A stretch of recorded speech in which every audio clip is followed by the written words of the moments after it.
Tai čia yra bio įvairovės palikti medžiai, kad nukristų, geniuks pastukstentų, elniuks ateitų, pasikasytų ragus, žievę palukštentų.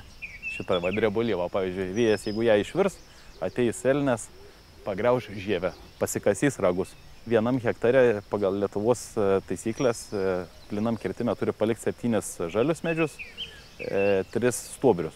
Stuobriai tai yra sausi medžiai, virš 1,30 cm arba nudžiūvę medžiai. Tokius turi palikti pagal Lietuvos standartą. Pagal FSC standartą turi palikti 10 medžių vienam hektare, žalių ir 5 sausus. Na, aišku, mes čia stovim tokia medynė, kuris nebuvo stebuklingas. Mes jį pasistengsim pakeisti. Pasižiūrėti, ar įmanoma per 10 metų iš baltalksnyno, kaip pavyzdys, padaryti mišrų. 50% beržo, 50 alksnio. Šitų atvejų, kaip pavyzdys, reikia pasistengti nepavėluoti irgi, pažiūrėti į ūgį, pavyzdžiui, kaip pavyzdys medelio.